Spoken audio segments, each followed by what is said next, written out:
भारत माता की, भारत माता की, मातृशक्ति की, मातृशक्ति की। तीलू रतौली एवं आंगनबाड़ी कार्यकर्ता पुरस्कार वितरण समारोह में मंच पर आसीन अभी आप सब लोगों ने जिनको सुना और लगातार महिला उत्थान के लिए, मातृशक्ति को आगे बढ़ाने के लिए निरंतर काम करने वाली उत्तराखंड सरकार में अनेक विभाग जिनके पास हैं, ऐसी हमारी कैबिनेट मंत्री आदरणीय रेखा आर्य जी, राजपुर विधानसभा के हमारे लोकप्रिय विधायक और बहुत वरिष्ठ नेता, पूर्व में मंत्री रहे आदरणीय खजानदास जी, विभाग के सचिव चंद्रेश कुमार यादव जी, निदेशक महिला सशक्तिकरण एवं बाल विकास विभाग श्री बंसीलाल राणा जी, एवं यहाँ पर आए हुए सभी हमारे अतिथिगण। मैं देख रहा हूँ वहाँ जैन नौटियाल जी, विमला नौटियाल जी बैठे, मेरी नज़र उनका पड़ गई बहुत पीछे। ये हमारे आयुष विभाग में अध्यक्ष हैं, उसमें देखिए कैसे साधारण रहकर वहाँ पीछे बैठे हुए।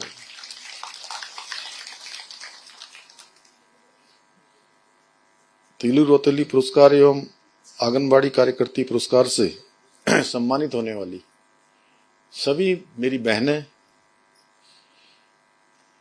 मीडिया के सभी मित्र, उपस्थित सभी महानुभाव, मैं सबसे पहले तो आज इस विशिष्ट कार्यक्रम में प्रदेश के कोने कोने से पधारी हमारी समस्त मातृशक्ति का हृदय से स्वागत करता हूं, आप सबका अभिनंदन करता हूं।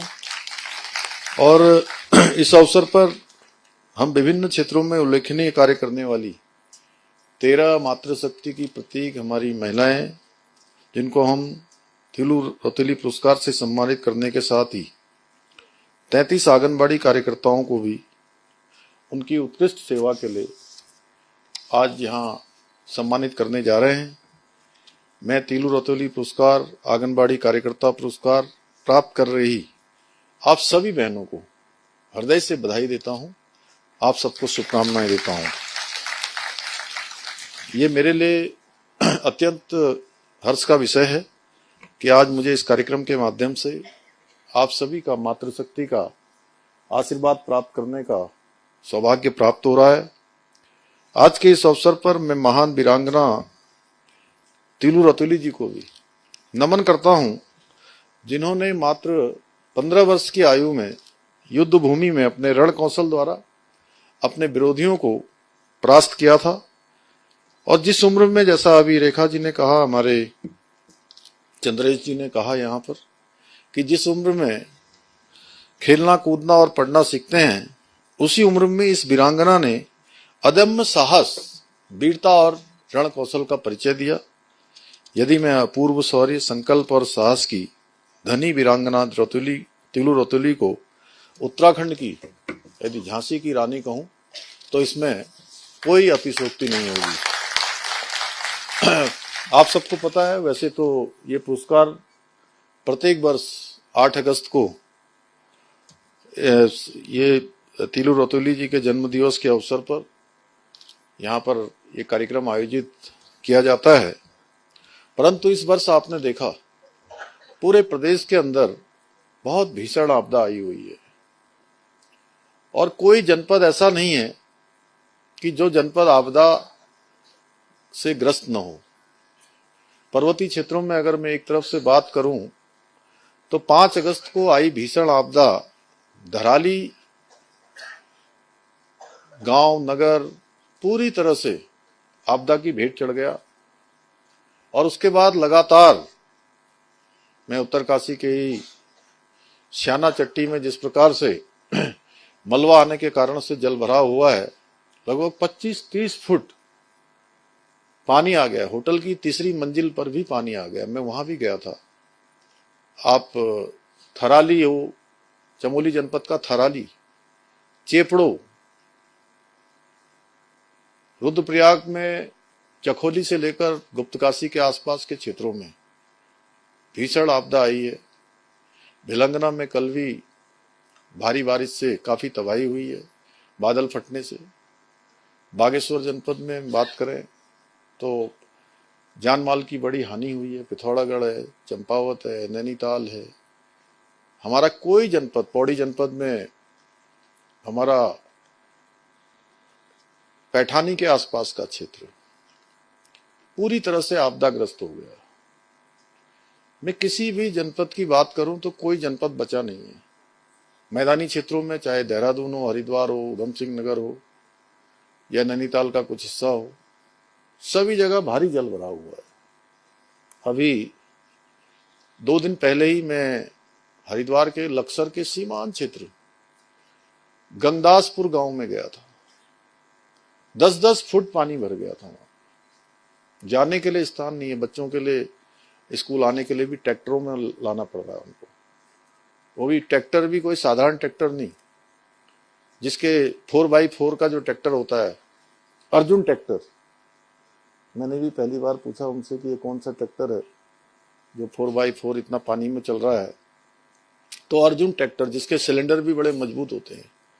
तो मैंने कहा ये पानी में कितना चलता है? तो उन्होंने कहा कि इसका इंजन तक भी पानी आ जाता है तो भी ये चलता रहता है। उन ट्रैक्टरों से जो है वहां पर बच्चों का आवागमन किया जा रहा है। बहुत विषम परिस्थितियां हैं। अनेक जगह पर सड़कें टूट गई हैं, लैंडस्लाइड हो गया है। सरकारी मकान, निजी मकान, हमारे बिजली की लाइनें, बिजली घर, पेयजल लाइनें सभी पूरी तरह से ध्वस्त हो गई। पुल कई जगह पर ध्वस्त हो गए। मलारी को जाने वाला पुल ध्वस्त हो गया है। हमारे थराली क्षेत्र में कई जगह पर जो है पुल ध्वस्त हो गया। सड़कें जो है, संपर्क मार्ग कट गया है।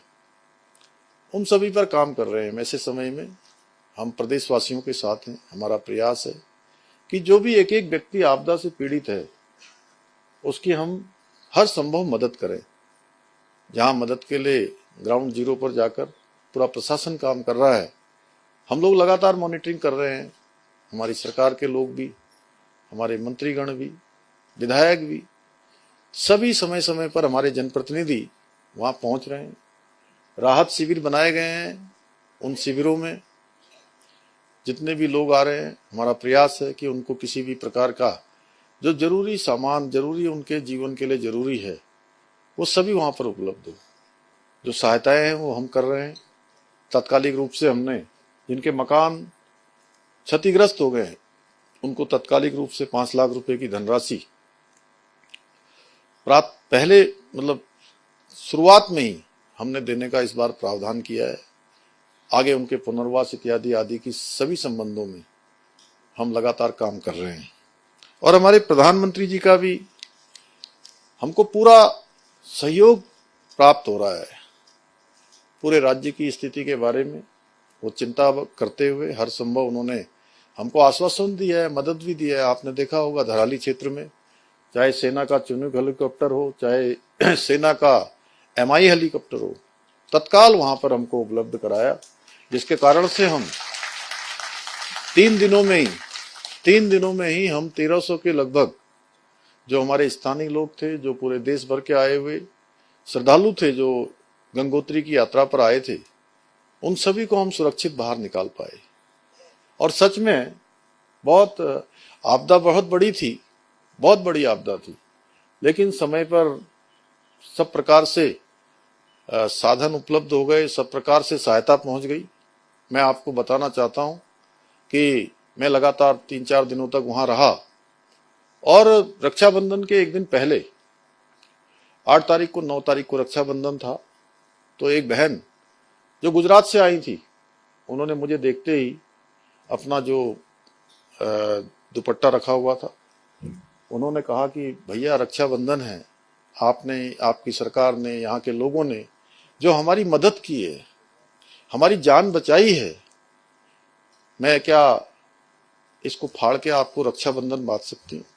तो मैं सच बताऊं तो मैंने अपने भावनाओं पर बमुश्किल कंट्रोल किया और मैंने उनकी तरफ नजर भी नहीं मिला पाया।